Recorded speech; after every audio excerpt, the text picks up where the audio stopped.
बिस्मिल्लाहिर्रहमानिर्रहीम। अस्सलाम वालेकुम दोस्तों, ये बात हर अहले ईमान को समझनी चाहिए कि रिज़्क़ का बढ़ना अल्लाह ने सखावत और सदक़े में रखा है। आमदन के पीछे कोई ना कोई काबिलियत होती है जो अल्लाह ने इंसान को दी होती है। इंसान फितरी तौर पर उस वक़्त बहुत खुश होता है जब इसको किसी चीज़ का बेहतरीन नतीजा और समर मिले।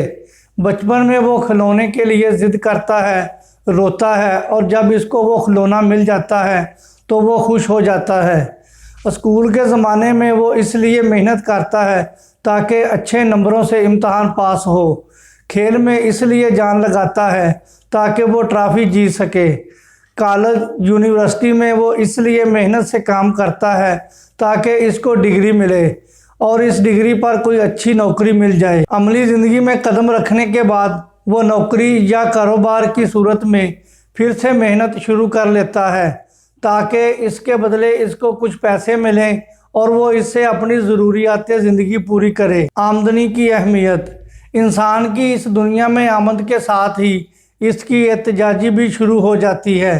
वो खाने पीने, पहनने और ज़िंदगी बसर करने के लिए मुख्तलिफ़ तरह की चीज़ों का मोहताज होता है और ये मोहताजी इसको मजबूर करती है कि वो अपने लिए मुस्तकिल तौर पर कुछ रकम का बंदोबस्त करे ताकि इसकी ये ज़रूरियात पूरी होती रहें। इस लिहाज से हर इंसान की ज़िंदगी में आमदन बहुत अहमियत रखती है, क्योंकि एक तो इसके लिए इसने एक लंबा अरसा तालीम हासिल की होती है, फिर जब रोज़गार मिल जाए तो इसमें भी वो भरपूर मेहनत और मशक्क़त से काम लेता है और तब जाकर इसकी आमदनी का सिलसिला शुरू हो जाता है। आमदन के पीछे कोई ना कोई काबिलियत होती है जो अल्लाह ने इंसान को दी होती है और इसको इस्तेमाल में लाकर वो पैसे कमाता है। इसकी मुख्तलिफ़ सूरतें हो सकती हैं। कभी तो एक इंसान अपना वक़्त देता है और इसके इवज़ इसको उजरत मिलती है। बाज़ लोगों का रिज़्क़ इसके जिस्म से जुड़ा होता है, वो मेहनत, मशक्क़त और मज़दूरी करते हैं और इन्हें रिज़्क़ मिलता है। बाज़ औक़ात किसी का रिज़्क़ इसके आइडियाज़ और ख्याल में रखा होता है। जैसे एक इंसान किसी इलाके का जायज़ा लेता है और वहाँ किसी चीज़ की कमी महसूस करके मतलूबा चीज़ की सप्लाई शुरू कर देता है और यूँ इसका रिज़्क़ बनने लगता है। बाज़ औक़ात किसी का रवैया और अखलाक ही इसका रिज़्क़ बनता है, जैसे कस्टमर केयर टेकर की जॉब। बाज़ लोगों की आवाज़, लहजा और बोलने का अंदाज़ इनका रिज़्क़ बनता है। इसी तरह बाज़ लोगों का फ़न इनका रिज़्क़ बन जाता है, जैसे कि एक जोकर अपने करतब दिखाकर अपना रिज़्क़ कमाता है, कोई शायर अपनी शायरी से वो रिज़्क़ कमाता है। पूरी दुनिया में आमदनी के लिहाज से दो तरह के लोग पाए जाते हैं।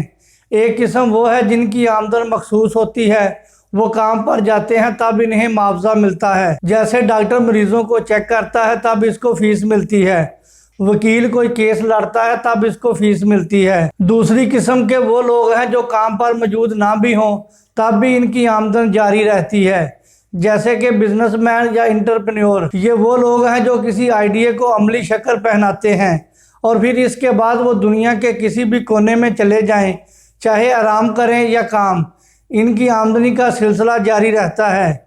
यूट्यूब चैनल भी इसकी एक बेहतरीन मिसाल है। आपकी आमदनी मंदजा वाला किसी भी सूरत के साथ है, लेकिन अगर आपको लग रहा है कि काफ़ी अरसा गुजर जाने के बावजूद भी इसमें कोई इजाफा नहीं हो रहा, आपकी आमदन रुकी हुई है और इस वजह से आप माशी तंगी का शिकार हैं, तो दोस्तों आज की इस वीडियो में इस अहम मसले की चंद वजूहात बयान करने की कोशिश करूँगा। नंबर 1, खुद को संवारना, अपग्रेडिंग। दोस्तों, किसी इंसान की माशी तरक्की नहीं हो रही तो इसका मतलब ये है कि वो इंसान खुद को अपग्रेड नहीं कर रहा और वो अपनी सलाहियतों को मज़ीद निखार नहीं रहा।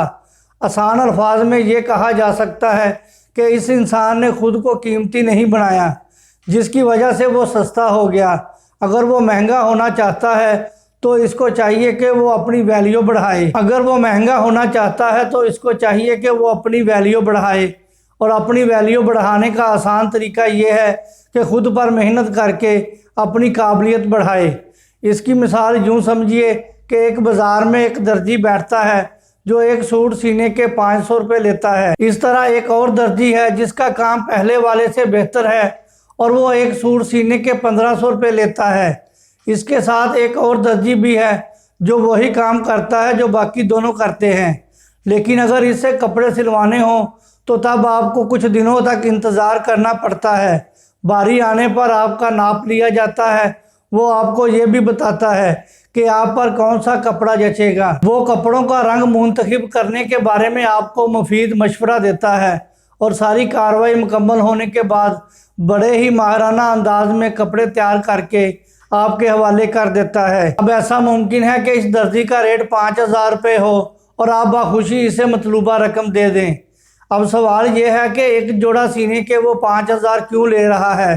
اس کا سادہ سا جواب یہ ہے کہ اس درزی نے اپنی قابلیت اتنی بڑھائی کہ وہ مہنگا ہو گیا۔ اب اگر 500 روپے والا اور یہ 5000 روپے والا درزی آپس میں بیٹھیں اور 500 روپے والا اس سے پوچھے کہ آپ ایک جوڑے کا اس قدر زیادہ معاوضہ کیسے لے رہے ہیں، تو 5000 والا درزی بتائے گا پہلے میں بھی 500 روپے لیتا تھا، لیکن میں نے آہستہ آہستہ اپنی قابلیت بڑھائی اور اپنی محنت سے آج اس مقام پر پہنچا ہوں۔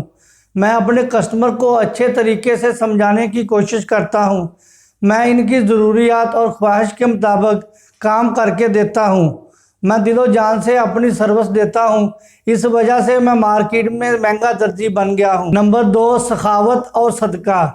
یہ بات ہر اہل ایمان کو سمجھنی چاہیے کہ رزق کا بڑھنا اللہ نے سخاوت اور صدقے میں رکھا ہے۔ ہمارے معاشرے میں یہ کمزوری پائی جاتی ہے کہ ہم خیرات نہیں کرتے، اور اگر کریں بھی تو وہ اصل روح سے خالی ہوتی ہے۔ صدقہ اور خیرات کا اصل مطلب یہ ہے کہ وہ کسی محروم کی محرومی کو دور کرے، لیکن افسوس یہ ہے کہ یہاں معمولی صدقہ اور خیرات کو بھی سوشل میڈیا پر پوسٹ کر دیا جاتا ہے۔ صدقہ اور خیرات اتنی زبردست چیز ہے کہ کوئی بھی انسان جب اس کو اپناتا ہے تو یہ چیز اس کے لیے گارنٹی کی حیثیت اختیار کر لیتی ہے کہ اس کا رزق بڑھے گا۔ ظاہری آنکھ سے دیکھا جائے تو اس سے مال میں کمی ہوتی ہے۔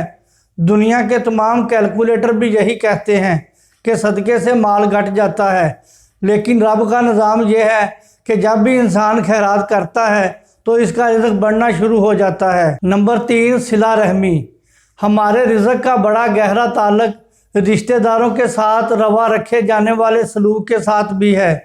یہ بات واضح ہے کہ اپنے رشتہ داروں کے ساتھ نیکی اور صلہ رحمی انسان کی عمر کے ساتھ ساتھ رزق میں بھی اضافہ ہوتا ہے۔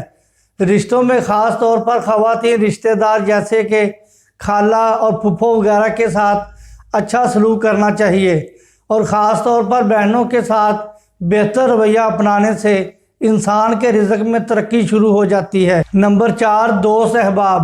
انسان جن لوگوں کے ساتھ اٹھتا بیٹھتا ہے ان کی وجہ سے بھی اس کے رزق پر اثر پڑتا ہے۔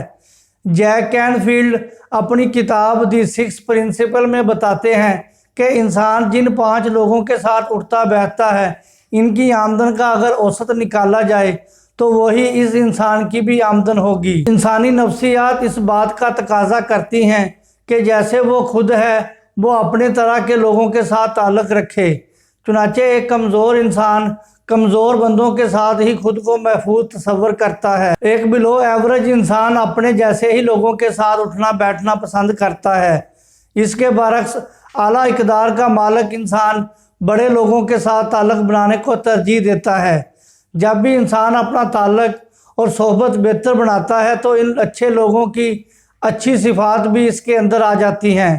مثال کے طور پر اگر آپ کسی اعلیٰ حلقہ احباب کے ساتھ اپنے تعلق رکھیں گے تو ان میں آپ کو اخلاقیات زیادہ ملیں گی، وہاں آپ کو خیرات، سخاوت، رسم و رواج، طور طریقے اور نباز زیادہ ملے گا، اور یہ چیزیں یقینی طور پر آپ کے اندر بھی پیدا ہوں گی۔ لہٰذا اس بات کی کوشش کیجئے کہ ایسے لوگوں کے ساتھ تعلق رکھیے جو معاشی اور اخلاقی اعتبار سے بہترین ہوں، اور یوں آپ کے اخلاق عادات بہترین ہونے کے ساتھ ساتھ آپ کی آمدنی بھی بڑھنا شروع ہو جائے گی۔